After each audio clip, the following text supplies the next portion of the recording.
I think, will be a milestone. The meeting of 7 leaders from African countries with Israel. I think it underscores the fact that we are in a monumental change in the relations between Israel and Africa, beginning here.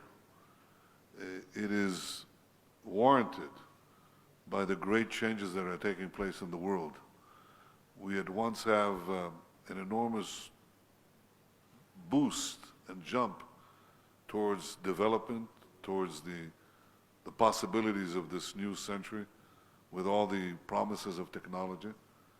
But at the same time, we have a savage medievalism that seeks to take all our societies back, to destroy them, destroy our freedoms and destroy our hopes. So we at once have to do 2 things: develop our countries into the future and fight back the forces that want to take us to a dark past. And we can do this. I believe Israel is the perfect partner for the countries of Africa. I want to thank deeply all the excellencies, the leaders who came here, again on short notice, to attend this summit. From our conversations, I think we put flesh on this structure. We believe it. It's not something we say lip service. We give lip service to. We believe it. We've begun to do it among our respective countries. But I believe that we see opportunities in expanding this to Africa as a whole. Israel has fought terrorism and has developed, as you say, Mr. President, today, we've developed certain capacities which I think are important for the defense of the world against this global onslaught of terrorism. But equally, we have tremendous opportunities. We've solved our water problem, even though we're a very dry land. We've solved our agricultural problem. We produce with great productivity vegetables, dairy. I always am boasting which cow produces more milk per cow in the world. You think it's a French cow or a Dutch cow. It's an Israeli cow. It's a computerized cow. Every move is monitored, you know. But we are eager to share this technology in so many fields with our African friends. We think that Israel now is the best partner that the countries of Africa could have, and it's something that is dear to our hearts. The founder of modern Zionism, the national movement of the Jewish people, was Theodor Herzl, and he said, after I liberate the Jewish people, I will go to Africa to help liberate the black people. We have our African brethren, the Ethiopian Jews, who are in our society, and I personally work every few weeks to help integrate more and more and incorporate them in our society. I believe this. I believe in Africa. I believe in your future, and I believe in our partnership for this future. And I believe that this meeting will be seen as a turning point in Israel's ability to reach the broad number of African countries, which is our goal. We want a better future for you, a better future for all of us, and we think we can be your perfect partners. So once again, I thank you for this extraordinary display of hospitality and warmth and friendship. Israel is coming back to Africa. Africa is coming back to Israel. Thank you. So guys, that's Netanyahu, the Israeli Prime Minister. And I say, this is what I hate about these people. They come with these good talking, well not good, these talking points as if we don't see right through them. And Netanyahu does not like African people. Let's get that straight. He does not like black people, period. And I'm gonna tell you why. There was a plan in motion to send all black Jews from Israel to Uganda.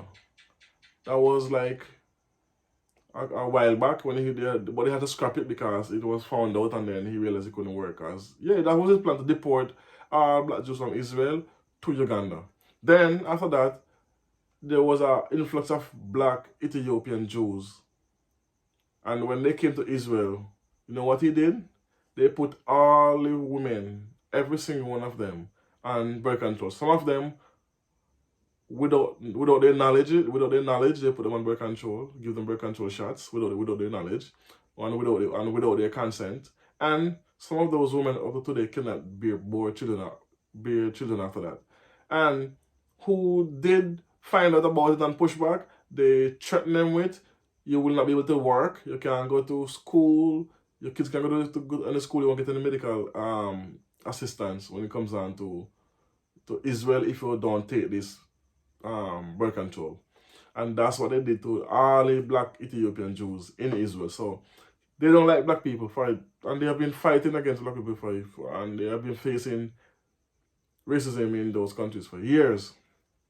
So when they come, and they always come with this terrorism talk, like, oh, we have been fighting terrorism for so long, so we are good at it, so we can help you to eradicate your issue, your insurgent problem. But most of the majority of the time, they are the ones who are causing these insurgents, are funding these people to attack, destabilize these countries, to come in on a white horse and say, we're your savior, we're going to help you guys to get rid of them. When they're the ones who are funding it and pushing that narrative. So, yeah. And then he bring up food and water, which as if everybody think that they are the savior for Africa when it comes down to agriculture. Africa have a booming agricultural field. What the issue is now is getting the produce from the farmer to the market, and that's one of the biggest struggles they have on the continent, because they're not getting the food from the farmers to the market because of poor infrastructure. That I will give them that. So sometimes by the time the things reach the market, it's spoiled or they get damaged, and they don't have proper storage for these fruits and vegetables that they have on the continent. But they do have. That's why you have a lot of waste food on the continent. Not because of people can't afford it or hunger, it's because of infrastructure for transportation.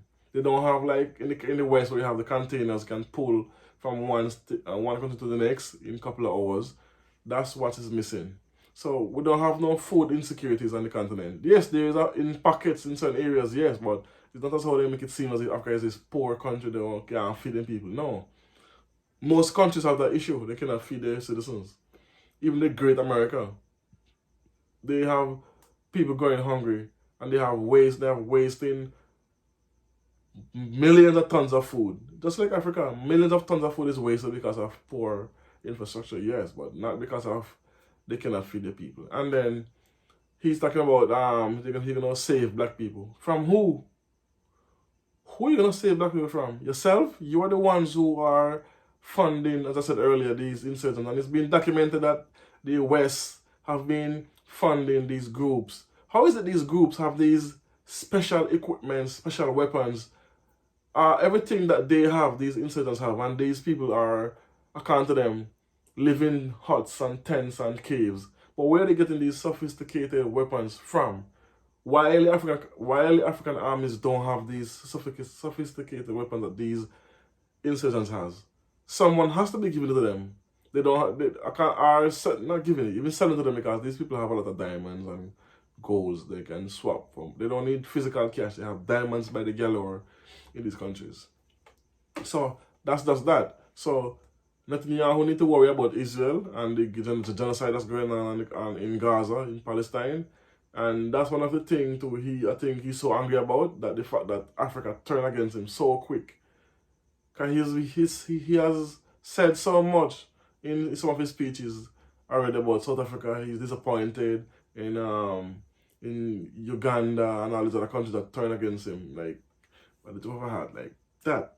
So yeah, so for sure all these Western prime ministers and presidents, they have no good intentions for the continent.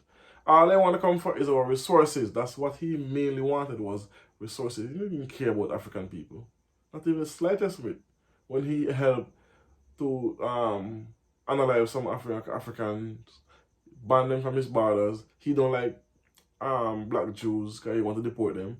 And he also with females from getting pregnant by giving them birth control without the knowledge, without the consent. And if they do find out, they threaten them with being banned or black, being banned and or black from amenities that's afforded to human beings. So yeah, so anyway, let me know what you think about this in the comment section. As always, tell a friend, like, comment, share, subscribe. We don't know, it's a WSXN podcast. Boom.